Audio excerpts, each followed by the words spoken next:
ሰላም ጤና ይስጥልኝ የተከበራችሁና የተወደዳችሁ ተመልካቾቻችን ከብስራት ኤፍኤም የዩቲዩብ ቻናላችን የዕለተ ቅዳሜ የብስራት ስፔሻል ፕሮግራም ነው ተጀምሯል። ተፈራ ታመነ ከመላው የስቱዲዮ ባለሙያዎች ጋር የጋራ ጊዜን የማሳለፍ ይሆናል። እስከ ቆይታችን ፍጻሜ ድረስ አብራችሁን እንድትቆዩ የአክብሮት ግብዣችን ነው። በዕለቱ ቆይታችን ትናንት የተከናወኑ ጨዋታዎች አሉ። በካፍ ቻምፒየንስ ሊግ በአውሮፓም ታላቅ ሊጎች ትናንት ሲከናወኑ ነበር። ሲጠበቅ የነበረም የጨዋታ መርሃ ግብር ነበር። በእንግሊዝ ፕሪሚየር ሊግ ዛሬ የሚደረጉ ጨዋታዎች አሉ። በሱፐር ሳተርዴይ በምሳ ሰዓት ማንቸስተር ዩናይትድ ከቶተንሃም ስፐርስ ጨዋታቸውን ይከውናሉ። የሊጉ መሪ አርሰናልም ዛሬ ጨዋታው የሚያደርግ ነው የሚሆነው። ሌሎችም ሊጎችን እንቃኛለን። አብራችሁን እንድትቆዩ የአክብሮት ግብዣችን ነው። ትናንት በካፍ ቻምፒየንስ ሊግ ኤምሲ አልጀር ከአልሂላል ኦምዱርማን ጋር ጨዋታቸውን አድርገው ነበረ። አልሂላል ኦምዱርማን ይህን ምድብ ሲመራ የነበረ ቡድን እንደሆነ ይታወቃል። ትናንት ግን ሽንፈት ገጥሞታል። በኤምሲ አልጀር 2-1 በሆነ ውጤት ነው የተሸነፈው። አሁንም ቢሆን ግን በ8 ያክል ነጥቦች ይህንን ምድብ እየመራ ይገኛል። ኤምሲ አልጀር በ7 ነጥብ በሁለተኛነት ተቀምጧል። ሰንዳውንስና ሴንት ኢሎይ ሉፖፖ በሶስተኛና አራተኛ ደረጃ ላይ ተቀምጠዋል። በቀጣይ የሚያሸንፍ ከሆነ ሰንዳውንስ በደንብ ወደ ቀዳሚነቱ የሚቀርብበትን ውጤት ያስመዘግባል። ዛሬም ጨዋታዎቹ ይደረጋሉ። ፓወር ዳይመንድስ ከበርካኔ ጨዋታቸውን ያደርጋሉ። ፔትሮ ዲ ሉንዳ እንደዚሁም ከሲምባ ጋር ተጠባቂ መርሃ ግብር ነው። ራባት ከያንግ አፍሪካንስ ሲጫወቱ ካቢሊ ደግሞ ከአልሃሊ የካፍ ቻምፒየንስ ሊግ ባለ ክብር ክለብ ነው። ደጋግሞ ዋንጫዎችን ያሳካ ቡድን ነው። ከአልሃሊ ጋር ጨዋታውን ያደርጋል። በካፍ ኮንፌዴሬሽን ዋንጫ ጨዋታዎች ይደረጋሉ። የታንዛኒያው አዛም ፉትቦል ክለብ ከማኒማ ዩኒየን ጋር ዛሬ በካፍ ኮንፌዴሬሽን ዋንጫ ጨዋታውን የሚያደርግ ነው የሚሆነው። ይህ ጨዋታ በዚህ መልኩ ይደረጋል በካፍ ቻምፒየንስ ሊግ እና ከዚህም ባለፈ ደግሞ በካፍ ኮንፌዴሬሽን ዋንጫ። ወደ አውሮፓ ልወሰዳችሁና የእንግሊዝ ፕሪሚየር ሊግ ትናንት ነው የተጀመረው። በዚህ ሳምንት ትናንት ላለመውረድ እየታገሉ የሚገኙትን ሁለት የሊጉን ቡድኖች ነበር ያገናኘው። በኤላንድ ሮድ ሊድስ ዩናይትድ ከኖቲንግሃም ፎረስት ነበረ ጨዋታቸውን ያደርጉት። ሁለቱም ለመትረፍ ነው ዘንድሮ እየተፋለሙ የሚገኙት። እንግዲህ ኖቲንግሃም ፎረስት በቅርብ ውስጣችን ነበር አለ በኑኖ ኤስፒሪቶ ሳንቶስ እየተመሩ በጣም ጠንካራ ክለብ ሆነው በአውሮፓ መድረክ ለመሳተፍ የቻሉበትን ውጤት ሲያስመዘግቡ የቅርብ ጊዜ የተውስታችን ነው። ሊድስ ዩናይትድ ከሻምፒዮንሺፕ ካደገ በኋላ በጣም ሲቸገር የነበረ ቡድን ነው። ትናንት ግን ኤላንድ ሮድ ላይ ሊድስ ዩናይትድ 3-1 በሆነ ውጤት አሸንፏል። ቦግል ኦካፎር እና ዶሚኒክ ካልቨርት-ሊውን ናቸው የድል ጎሎቹን ማስቆጠር የቻለው። ዶሚኒክ ካልቨርት-ሊውን እንግዲህ ባለፉት ዓመታት በኤቨርተን በጣም መጥፎ ጊዜ ነበር ያሳለፈው። ደጋግሞ ለጉዳት የሚጋለጥ ተጫዋች ነበረ። ከጎል መረብ ጋር ትዳሩ ሊሰምርለት አልቻለም ነበረ። እናም ወደ ሊድስ ካመራ በኋላ ግን ዶሚኒክ ካልቨርት-ሊውን ደጋግሞ ጎሎችን በተለይ ባሳለፍናቸው ሳምንታት ኳስና መረብ የሚያዋርድ ተጫዋች ሆኖ ስንመለከተው ነበረ። ሎሬንዞ ሉካ ደግሞ የማስተዛዘኛውን ጎል ለኖቲንግሃም ፎረስት አስቆጥሯል። ትላንት ሊድስ ዩናይትድ ባለፉት ሳምንታት እርግጥ ነው ባለፈው ሳምንት በአርሰናል ሽንፈት ገጥሞት ነበረ።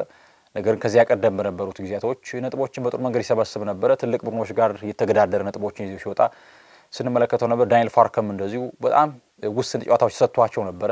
የግድ ሊድስን ወደ ውጤት መስመር ማስገባት አለባቸው በሚል እርሳቸው በአግባቡ ነው የተጠቀሙበት። ትናንት ደግሞ እጅግ ወሳኙን ጨዋታ የቅርብ ተቀናቃኛቸው ነው እንግዲህ በውጤት ረገድ ማለት ነው አሁን ላይ በሊጉ ኖቲንግሃም ፎረስት። ስለዚህ እጅግ አስፈላጊውን ነጥብ አሳክተዋል። አሁን ላይ ሊድስ እንግዲህ 29 ያክል ነጥቦች ላይ ደርሰዋል። ደረጃውን 16ኛ ነው። ከ3 ነጥቦች ከፍ ብለዋል ከኖቲንግሃም ፎረስት።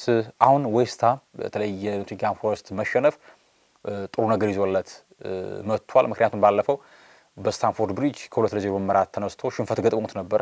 አሁን ላይ ታዲያ በዚህ ሳምንት በሊጉ መርሃ ግብር ማሸነፍ ከቻለ የነጥብ ልዩነቱን እኩል ማድረግ ይችላል። በግብ ክፍያ ተቀድሞ ነው 18ኛ ደረጃ ላይ መቀመጥ የሚችለው። እንግዲህ ዘንድሮ በተለይ ወልቭስ እና በርንሌይ በጣም ደካማ የሊጉ ቡድኖች ናቸው። በአንጻሩ ግን ዌስትሃም ከሰሞኑ ደግሞ በጣም መሻሻሎችን እያስመለከተ ክለብ ሆኗል።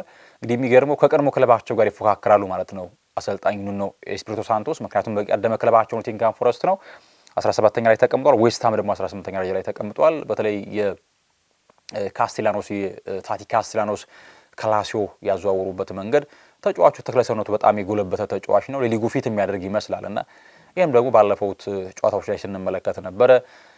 እንግዲህ ቶማስ ሱሼክ በተለይ ሉካስ ፓኩዌታ ወደ ፍላሚንጎ ማምራት ተከትለው ሱሼክ በጣም ድሎችን እያገኘ የሚገኝ ተጫዋች ሆኗል እና በጥሩ መንገድ አማካይ ክፍል ላይ ከማቴዎስ ፈርናንዴዝ ጋር ጥምረታቸው በጣም ጥሩ ነው በዌስትሃም እና በቀጣይ ሊድስ ኖቲንግሃም እና ዌስትሃም ለለመውረድ የሚደረገው ትንቅንቅ እስከ ሲዝኑ ፍጻሜ ድረስ የሚጠበቅ ሆኖ ይዘልቃል። ትናንት በስፔን ሴልታ ቪጎ ከኦሳሱና ተጫውተው ነበረ። ኦሳሱና በቡዲሚር እና ራውል ጋርሲያ 2 ጎሎች ታግዞ አሸንፏል። ቦርሃ ኢግሌሲያስ ደግሞ አንዷን የቼልሲ ቪጎ ጎል ያስቆጠረው ተጫዋች ነው። በሌሎች ሊጎች ባቻ ውጤት ነው የተጠናቀቁት። በሴሪያው ኤላስ ቬሮና ከፒዛ ተጫውተው ያለ ጎል ጨዋታው ተጠናቀቀ። እንዲሁ ኡኒየን በርሊን ከኢንትራክት ፍራንክፉርት 1-1 በሆነች ውጤት ነው ያጠናቀቁ ጨዋታቸውን። በፍራንስ ሊግ ሜዝ ከሊል ተጫውተው ነበረ። ይህም ጨዋታ ባቻ ውጤት ተጠናቀቀ፣ 0-0 ተጠናቀቀ። የጨዋታ መርሃ ግብር ሆኗል። ትናንት በዚህ መንገድ ጨዋታዎች ተደርገው አልፈዋል። ወደ ዛሬ መርሃ ግብሮች ልወሰዳችሁ። በእንግሊዝ ፕሪሚየር ሊግ ዛሬ በምሳ ሰዓት እጅግ ተጠባቂ መርሃ ግብር ይደረጋል። እንግዲህ ባለፈው ዓመት የዩሮፓ ሊግ ፍጻሜ ተፋላሚ ነበሩ ማንቸስተር ዩናይትድ እና ቶተንሃም ስፐርስ። ዘንድሮ ግን ለየቅል ነው ሜዳ ላይ ብቃታቸው። ምክንያቱም ባለፈው ዓመት በተለይ ከወገበታቸው ነበረ ማጠናቀቅ የቻሉት ሁለቱ ክለቦች። በጣም ደካማ ሲዝን ነበረ በጋራ ያሳለፉት። ዘንድሮ ዩናይትድ በተለይ ባለፉት ሳምንታቶች በጣም የሚደንቅ መሻሻል ነው ያስመለከተ የሚገኘው በአሰልጣኝ ማይክል አርቴታ ስር፣ በማይክል ካሪክ ስር። ቶተንሃም በአንጻሩ ግን ያለፈው ቶተንሃም ነው የሚመስለው። የሜዳ ላይ እንቅስቃሴው በጣም በውጤትም ደካማ ነው፣ ጥራቱም እንደዚሁ በጣም ያነሰ ነው እየተመለከትን የምንገኘው። ዛሬ ጨዋታቸውን ያደርጋሉ። ከጨዋታው አስቀድሞ ማይክል ካሪክ ሜሰን ማውንትን በተመለከተ ያን ያክል ሩቅ አይደለም ወደ ሜዳ ለመመለስ የሚል ሀሳብን ሰጥቷል እና በቅርቡ እንደሚመለስ ሀሳብ ሰጥቷል። ማቲያስ ደሊትን በተመለከተም እንደዚሁ በጥሩ መንገድ ለማገገም እየሰራ ነው የሚገኘው። ከጉዳቱ የማቲያስ ደሊት ጉዳይ ወደ ፊትነስ ለመመለስ ብቻ ውስን ጊዜያቶች ይቀሩታል የሚል ዜናዎች ስንሰማ ነበረ። ነገር ግን ሳምንታቶች አለፉ። በዚህ መንገድ ማቲያስ ደሊት ዘንድሮ በተለይ ዩናይትድ መጥፎ በነበራቸው ወቅቶች በራሱ በግሉ በጣም ድንቅ የሚባል የሜዳ ላይ እንቅስቃሴ ነው ሲያስመለክት የነበረው። እናም የእርሱ መመለስ ምናልባት በጎ ነገር ይዞ ይመጣል ተብሎ ይታሰባል። አሁንም ግን የመመለሻው ቀን ቁርጡ አልታወቀም እስካሁን ድረስ። ከዚያም ባለፈ ትልቁ ትኩረት ሁሉንም ተጫዋች በተለይ ፎከስ አድርገው በሜዳ ላይ ውጤታቸው ላይ መስራት እንዳለበት ምንጊዜም ትኩረት እንደሚሰጥ ካሪክ እንደዚሁ ሀሳቡን የሰጠበት አጋጣሚ ነው እያለው። ከዚያም ባለፈ እንደዚሁ ከጨዋታ ፊክስቸሮች ጋር በተያያዘ በተለይ ጥሩ ነገር አለው ዩናይትድ። ምክንያቱም በሳምንቱ አጋማሽ አይጫወትም፣ ከካራቦ ካፕ ውጭ ነው፣ ከኤፍኤ ካፕ ውጭ ነው፣ የአውሮፓ መድረኮች ላይ አይሳተፍም። ይሄ ደግሞ በጥሩ መንገድ ፊትነሳቸውን ጠብቀው በጥሩ ጤንነት በአካልም በአእምሮም የተሻለ ሆነው ለመቅረብ ይረዳቸዋል። ሌሎች እንግሊዝ ትልቅ ክለቦች በተለያዩ መድረኮች ይሳተፋሉ፣ እንደ ኤፍኤ ካፕ፣ የአውሮፓ ቻምፒየንስ ሊግ፣ ዩሮፓ ሊግ፣ ኮንፈረንስ ሊግ።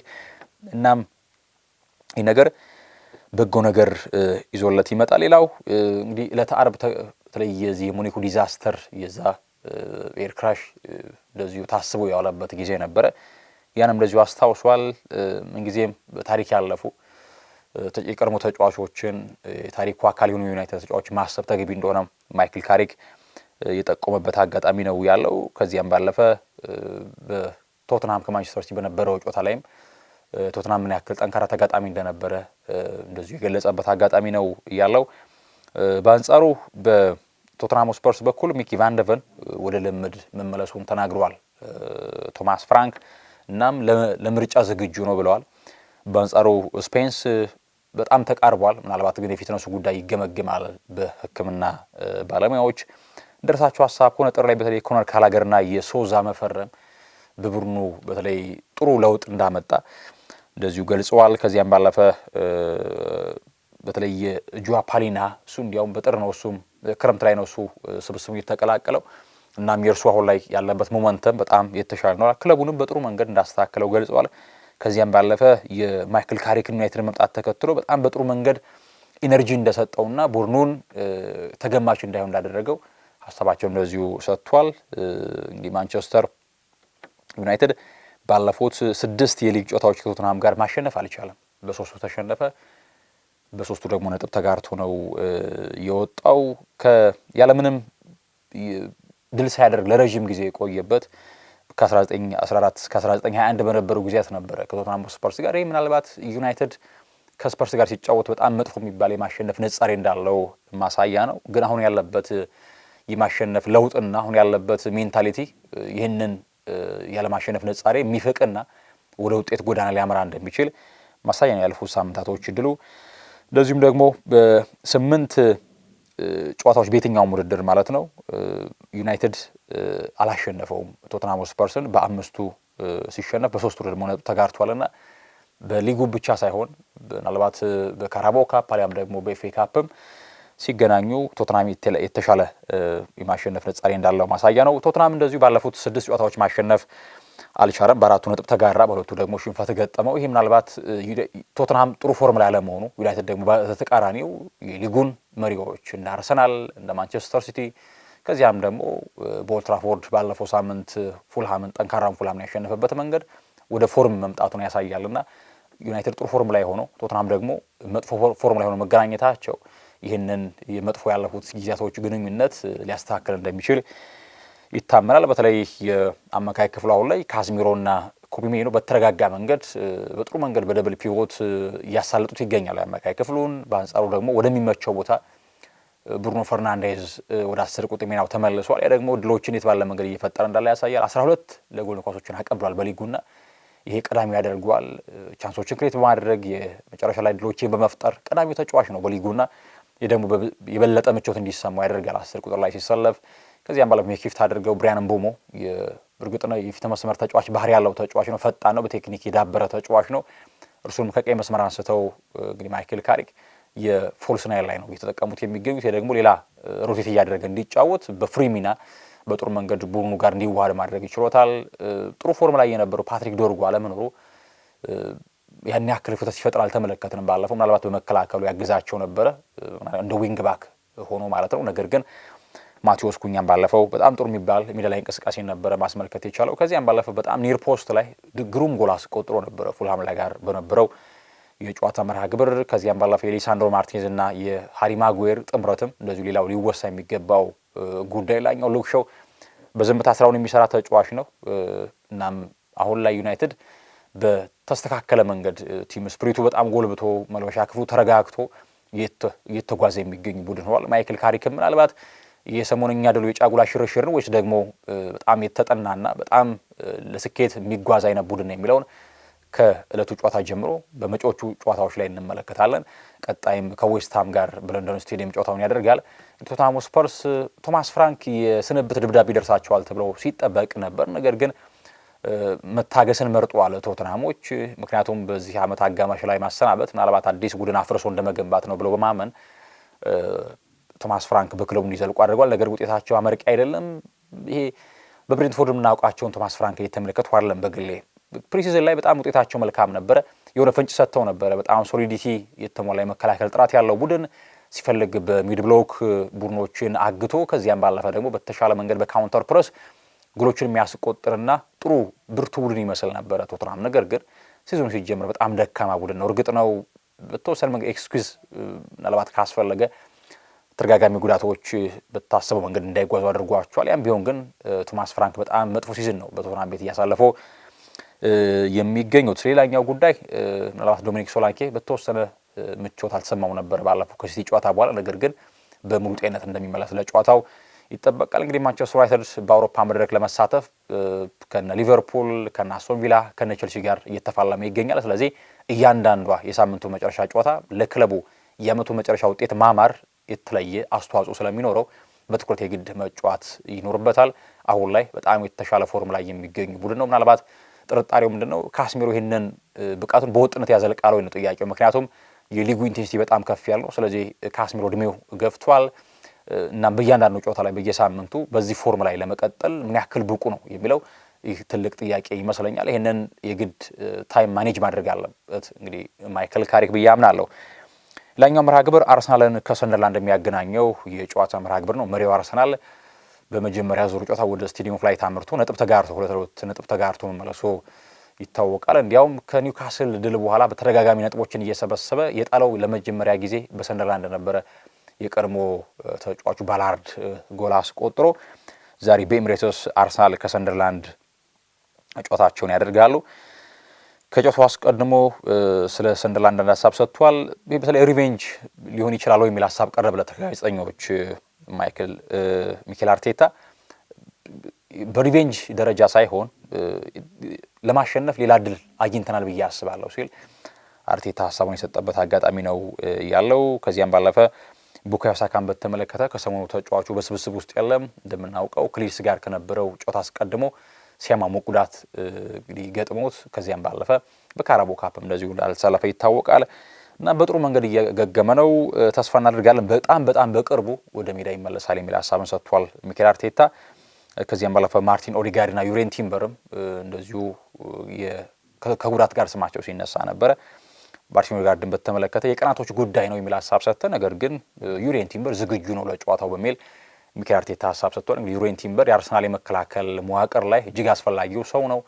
ሲያስፈልግ ተጫዋቹ ከኳስ ጋር በመጫወት መጫወት ስለሚችል እንደ ኢንቨርትድ ፉልባክ ሆኖ ወደ አማካይ ክፍል ይገባ መጫወት ይችላል። በተለይ ባለፈውም ስንመለከተው ነበር በካራባው ካፕ ቼልሲዎች አማካይ ክፍል ላይ የቁጥር ብልጫ ነበራቸው እንደነ ሞይሴስ ካይሴዶ፣ ሳንቶስ እና ኤንዞ ፈርናንዴዝ አማካይ ክፍል ላይ። ከዚያም ባለፈ ደግሞ ዩሬል ሃቶም ኢንቨርት ያደረገ ሲጫወት ነበር። ስለዚህ ያን የቁጥር ብልጫ እንዳይወሰድበት ዩሬን ቲምበር ወደ አማካይ ክፍል ገብቶ ሲጫወት ነበረ። ከዚያም ባለፈ በጣም ሶሊድ የሚባል የመከላከል ጥራት ያለው ተጫዋች ነው ዩሬን ቲምበር እና የእርሱ በጎ ሞላ አርሰናል የመከላከል መዋቅር በጣም ብዙ ነገሩን ይሰጣል። ምናልባት ባለፈው ፒየሮ ሂንካፔ እንደምናስታውሰው በኤሚሬትስ በጣም ወደ አርሰናል ከመጣ በኋላ በጣም ልዩ ምሽት ያሳለፈበት ጨዋታ ነበረ ከቼልሲ ጋር። በዚህ ጨዋታ ምናልባት ሙሉ ጤነኛ ከሆነ ሪካርዶ ካላፊዮሪ ሊሰለፍ ይችላል። ምክንያቱም ሰንደርላንዶች በተወሰነ መንገድ አፈግፍገው ሊጫወቱ ስለሚችሉ ያን ደግሞ ኮምፓክት የሆነ የመከላከል መዋቅር በጥሩ መንገድ ለማስከፈት በማጥቃቱ የተዋጣለት ተጫዋች ሪካርዶ ካላፊዮሪ ነው ከፒየሮ ሂንካፔ ይልቅ። ስለዚህ ሚኬል አርቴታ ምርጫውን እሱ ሊያደርግ እንደሚችል ይታመናል። ከዚያም ባለፈ የቼልሲው ድል በጣም ብዙ ኢነርጂ እንደሚሰጥ ሀሳብ ሰጥቷል። ምክንያቱም ከጠንካራ ቡድን ጋር ተጫውተ ማሸነፍ በዕለቱ ጨዋታ ብቻ ሳይሆን ቀጣይ ጉዞ ላይም የተለየ ነገር ይፈጥራል ሲል ሚኬል አርቴታ እንደዚሁ ሀሳቡን የሰጠበት አጋጣሚ ነው ያለው። አዲስ የጉዳት ዜና አለው የሚል ሀሳብ ቀርቦት በፍጹም የለም በሚል ሀሳቡን ሰጥቷል።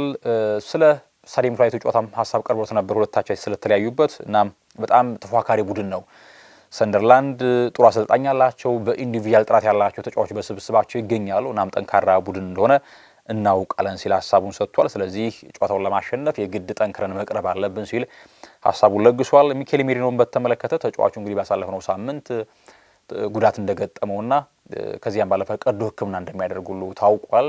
እስከ ዓመቱ መጨረሻ እንደማይመለስ ነው የሚጠበቀው። እና ስፔን ተነባቢ ጋዜጦች እንደነ ማርካ የመሳሰሉ ጋዜጦችም ለዓለም ዋንጫ ስፔን ናሽናል ቲም ላይወክል እንደሚችልም በጉዳት ምክንያት ሀሳብ ሲሰጡ ነበረ። እናም ያልተለመደ ጉዳይ ገጥሞታል። እናም እርሱን አሁን ላይ መደገፍ አለብን፣ ለረጅም ጊዜያት ከሜዳ ይርቃል ሲል ስለ ሚኬል ሜሪኖ እንደዚሁ ሀሳቡን የሰጠበት አጋጣሚ ነው ያለው። ሚኬል አርቴታ ከሃቨርዝን በተመለከተ ባለፈው ጨዋታዎች ላይ ስላስመለከተ የሜዳ ላይ ብቃት በጣም ደስተኞች ነን እሱ ስለተመለሰልን፣ ምክንያቱም የተለየ ጥራት ያለውና ጥሩ ነገር መፍጠር የሚችል በሜዳ ላይ ተጫዋች ነው ሲል ሀሳቡን ሰጥቷል። በተለይ ከሃቨርዝ መምጣት ከቪክቶር ዮኬሬሽ ጋር የነበራቸው ሊንክ አፕን ስንመለከት ጥሩ ፊት መስመሩ ላይ ጥሩ የተለየ ጥራትን ይዞ እንደመጣ ስንመለከት ነበረ። እንግዲህ አርሰናል ባለፉት 18 በሜዳው ጨዋታዎች በሊጉ በሰንደርላንድ ምንም ሽንፈት አልገጠመውም። በ13ቱ አሸንፎ በ5 ነጥብ ተጋርቶ ነው መውጣት እየቻለው። የተሸነፈው ሃይበሪ ላይ ነበር ወደ ኤሚሬትስ ከመምጣቱ በፊት። እንግዲህ አርሰናል ከ2006 በኋላ ወደ ኤሚሬትስ መጣ። ከዚያ በፊት እንግዲህ ሃይበሪ ላይ ነበረ እና 1983 ላይ ነበረ የተሸነፈው ሃይበሪ ላይ 2-1 በሆነ ውጤት። ከዚያ በኋላ ግን በሜዳው በሊጉ ደጋግሞ የማሸነፍ ንጻር ያለው ቡድን ነው አርሰናል። እንደዚሁ በ28 የሊግ ጨዋታዎች ሰንደርላንድ አንዱን ብቻ ነው ማሸነፍ እየቻለው። በ17ቱ ተሸነፈ፣ በ10 ነጥብ ተጋራ። 2009 ላይ ነበረ ሰንደርላንድ ማሸነፍ የቻለው አርሰናል እና አርሰናል ይበልጥ በሰንደርላንድ ላይ ብልጫ ያለው ቡድን ሆኖ ያሳየናል። ቁጥራዊ መረጃው እንግዲህ አርሰናል ይህን ጨዋታ ካሸነፈ ከተከታዩ ማንቸስተር ሲቲ ጋር የጥሩ ወደ 9 ማስፋት ይችላል። ይህ ደግሞ ሲቲ ላይ ወደ አንፊልድ ተጉዞ ነው ሊቨርፑል የሚገጥመው። ስለዚህ የበለጠ ጫና እንዲያሳድርበት ማድረግ ይችላል። ከዚያም ባለፈ አርሰናል ይሄ ማሸነፍ ሜንታሊቲያቸውን መገንባትም የሚችሉበት አጋጣሚ ነው ያለው። አሁን ላይ በተወሰነ መንገድ የፊት መስመሩም የቪክቶር ዮኬሬሽ መነቃቃት እየተመለከተ እንገኛለን። ጎሎችን እያስቆጠረ ይገኛል። በተለይ እሱ ካለው ጎል ማስቆጠር ክብረ ወሰን አንጻር ባለፈው ውድድር ዓመት በሊዝበን 2 ዓመታት ማለት እንችላለን አሁን ላይ በአርሰናል እምብዛም ሆኖ ነው ጎል ማስቆጠሩን ስንመለከት የነበር። አሁን ላይ በተወሰነ መንገድ ጎል ማስቆጠር ጥራቱን እያስመለከተ ይገኛል። ከዚያም ባለፈ ሊያንድሮ ትሮሳርድም መጠነኛ የሚባል የአቋም መዋዠቅ እየተመለከተበት እንገኛለን በአርሰናል ቤት። ዛሬ ምናልባት ኖኒ ማዱኬ ቋሚ ሰላፊ እንደሚሆን ይጠበቃል። ስለዚህ እርሱስ ምን ያስመለክታል የሚለው የሚጠበቅ ነው የሚሆነው። አርሰናል ከሰንደርላንድ ጋር በኤሚሬትስ ዛሬ ጨዋታውን የሚያደርግ ነው የሚሆነው። ወልቭስ በሞሊነህ ከቼልሲ ጋር ይጫወተው። ሊያም ሮዚነር፣ ሬስ ጄምስ እና ፒየሮ ኔቶን በተመለከተ ስለ ፊትነሳቸው ጉዳይ ተገምግመው እንደሚወሰን ሀሳባቸውን የሰጡበት አጋጣሚ። ጄሚ ጊተንስ ተጫዋች ጉዳት ገጥሞታል እናም ለበርካታ ጊዜያቶች ከሜዳ እንደሚርቅ ነው የተገለጸው። ወልቭስ እንግዲህ በ3 የሊግ ጨዋታዎች ባለፉት ከቼልሲ ጋር በድምሩ 12-3 ነው ተሸንፈውና ቸልሲዎች በርካታ ጎሎችን ያስቆጠሩ ማሸነፍ እንደቻሉ ያለፉት ጨዋታዎች ማሳያ ናቸው። ሌላኛው ሊያም ሮዚነር ዛሬ ማሸነፍ የሚችሉ ከሆነ ክብረ ወሰን መጋራት ይችላሉ። ሁለተኛው እንግሊዛዊ አሰልጣኝ ይሆናሉ በታሪክ በፕሪሚየር ሊግ ማለት ነው ከተሾሙ በኋላ ተከታታይ 4 ጨዋታዎችን በማሸነፍ በሊጉ ማለት ነው።